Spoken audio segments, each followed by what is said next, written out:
ಆತ್ಮೀಯ ರಾಜ್ಯದ ಎಲ್ಲ ಸರ್ಕಾರಿ ನೌಕರ ಬಾಂಧವರೇ ಹಾಗೂ ಅಧಿಕಾರಿಗಳೇ, ನಾನು ನಿಮ್ಮ ಪ್ರೀತಿಯ ಸಿ.ಎಸ್. ಷಡಾಕ್ಷರಿ, ರಾಜ್ಯಾಧ್ಯಕ್ಷರು, ಕರ್ನಾಟಕ ರಾಜ್ಯ ಸರ್ಕಾರಿ ನೌಕರ ಸಂಘ ಮಾಡುವಂತಹ ನಮಸ್ಕಾರಗಳು. ಈಗಾಗಲೇ ತಮಗೆ ತಿಳಿದಿರುವಂತೆ ಕರ್ನಾಟಕ ರಾಜ್ಯ ಸರ್ಕಾರಿ ನೌಕರರಿಗೆ ಕರ್ನಾಟಕ ರಾಜ್ಯ ಸರ್ಕಾರ ಸ್ಯಾಲರಿ ಬ್ಯಾಂಕ್ ಪ್ಯಾಕೇಜ್ ಸ್ಕೀಮ್ ಅನ್ನು ಈಗಾಗಲೇ ಘೋಷಣೆ ಮಾಡಿದೆ. ಇದಕ್ಕೆ ಸಂಬಂಧಪಟ್ಟಂತೆ ಸಾಕಷ್ಟು ಪ್ರಶ್ನೆಗಳು, ಗೊಂದಲಗಳನ್ನ ಸಾಕಷ್ಟು ನೌಕರರು ಕೂಡ ಫೋನ್ ಮೂಲಕ ನಮಗೆ ಸಂಪರ್ಕವನ್ನು ಮಾಡ್ತಾ ಇದ್ದಾರೆ. ಬಹಳಷ್ಟು ತಾಲೂಕು ಜಿಲ್ಲೆಗಳಲ್ಲಿ, ಇಲಾಖೆಗಳಲ್ಲಿ ಬ್ಯಾಂಕ್ ಅಧಿಕಾರಿಗಳ ಮೂಲಕವಾಗಿ ಸರಿಯಾದ ಮಾಹಿತಿಗಳು ಕೂಡ ಈ ಸಂಬಂಧವಾಗಿ ಸಿಗ್ತಾ ಇಲ್ಲ. ಈ ಸಂಬಂಧವಾಗಿ ಕರ್ನಾಟಕ ರಾಜ್ಯ ಸರ್ಕಾರಿ ನೌಕರ ಸಂಘ ನಿರಂತರ ಪ್ರಯತ್ನವನ್ನು ಮಾಡಿ ಈ ಯೋಜನೆ ಜಾರಿಗೆ ತಂದಾಗ ಅದು ಸರಿಯಾದ ರೀತಿಯಲ್ಲಿ ಜಾರಿಗೆ ಆಗಬೇಕು ಅನ್ನುವಂಥದ್ದು ನಮ್ಮೆಲ್ಲರ ಅಭಿಲಾಷೆಯಾಗಿದೆ. ಆ ಕಾರಣಕ್ಕಾಗಿ ಬಹಳ ಜನ ಅಧಿಕಾರಿ ನೌಕರರು ಪ್ರಶ್ನೆಗಳನ್ನು ಮಾಡ್ತಾ ಇದ್ದಾರೆ. ಯಾವ ಬ್ಯಾಂಕಲ್ಲಿ ಒಳ್ಳೆ ಸ್ಕೀಮ್ ಇದೆ, ಒಳ್ಳೆ ಬೆನಿಫಿಟ್ ಇದೆ, ಸೊ ದಯಮಾಡಿ ನಮಗೆ ಮಾರ್ಗದರ್ಶನ ಮಾಡಬೇಕು ಅನ್ನುವಂಥ ಪ್ರಶ್ನೆಗಳನ್ನು ಮಾಡ್ತಿದ್ದಾರೆ. ಈಗಾಗಲೇ ಆರ್ಥಿಕ ಇಲಾಖೆ ಅಧಿಕಾರಿಗಳ ಜೊತೆ ಒಂದು ಸಭೆ ಆಗಿದೆ.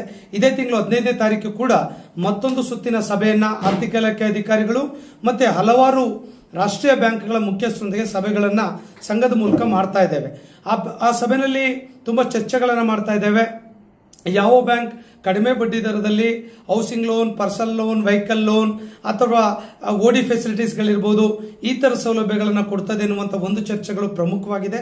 ಆಮೇಲೆ ಇನ್ನಿತರ ಆಕ್ಸಿಡೆಂಟಲ್ ಬೆನಿಫಿಟ್, ನ್ಯಾಚುರಲ್ ಡೆತ್ಗಳಿರ್ಬೋದು, ಇನ್ಶೂರೆನ್ಸ್ ಸ್ಕೀಮ್ಗಳಿರ್ಬೋದು ಅಥವಾ ಹೆಲ್ತ್ ಇನ್ಶೂರೆನ್ಸ್ ಸ್ಕೀಮ್ಗಳನ್ನ ಯಾವ ಬ್ಯಾಂಕ್ಗಳು ಹೆಚ್ಚಿನ ಪ್ರಮಾಣದಲ್ಲಿ ಕೊಡ್ತವೆ ಎನ್ನುವಂತ ಚರ್ಚೆಗಳನ್ನು ಕೂಡ ಅಲ್ಲಿ ಮಾಡ್ತಾ ಇದ್ದೇವೆ. ಇದೆಲ್ಲ ಚರ್ಚೆಗಳನ್ನ ಮಾಡಿದ ಮೇಲೆ ಪೂರ್ತಿ ಡೀಟೇಲ್ ಆಗಿ ಅಪ್ಡೇಟ್ಸ್ ಗಳನ್ನ ತಮ್ಗೆ ಹೇಳ್ತೇವೆ. ಅದು ಹೇಳಿದ ನಂತರವಾಗಿ ತಾವು ಯಾವ ಬ್ಯಾಂಕ್ ಅನ್ನ ಆಪ್ಟ್ ಮಾಡ್ಕೊಳ್ಬೇಕು ಅನ್ನುವಂಥದ್ದನ್ನ ಯೋಚನೆ ಮಾಡುವಂಥದ್ದು ಸೂಕ್ತ ಅನ್ನುವಂಥದ್ದು ನನ್ನ ಅಭಿಪ್ರಾಯ ಆಗಿದೆ. ಯಾಕಂದ್ರೆ ಸಾಕಷ್ಟು ಬ್ಯಾಂಕ್ಗಳು ಈಗ ನಮ್ಮ ಸಂಘದ ಜೊತೆ ಮುಂದೆ ಬಂದಿದ್ದಾವೆ, ಚರ್ಚೆಗಳನ್ನು ಮಾಡಿದ್ದಾರೆ.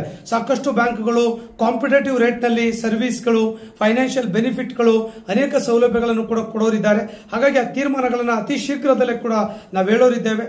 ದಯಮಾಡಿ ತಾವೆಲ್ಲರೂ ಕೂಡ ಅಲ್ಲಿವರೆಗೆ 16ನೇ ತಾರೀಕುವರೆಗೆ ವೆಯ್ಟ್ ಮಾಡಿದ್ರೆ ಎಲ್ಲ ಮಾಹಿತಿಗಳು ಕೂಡ ತಮಗೆ ಸಿಗಲಿದೆ. ಅದು ಆರ್ಥಿಕ ಇಲಾಖೆ ಅಧಿಕಾರಿಗಳ ಜೊತೆ ಚರ್ಚೆ ಮಾಡಿ ಆ ಮಾಹಿತಿಯನ್ನು ತಮ್ಗೆ ಹೇಳಿದ ಮೇಲೆ ಬ್ಯಾಂಕ್ ಆಪ್ಟ್ ಮಾಡ್ಕೊಳ್ಳುವಂತ ಕೆಲಸವನ್ನು ಮಾಡೋದು ಸೂಕ್ತ ಅನ್ನುವಂಥದ್ದು ನನ್ನ ಅಭಿಪ್ರಾಯ ಆಗಿದೆ. ಎಲ್ರಿಗೂ ಧನ್ಯವಾದಗಳು. ನಮಸ್ಕಾರ.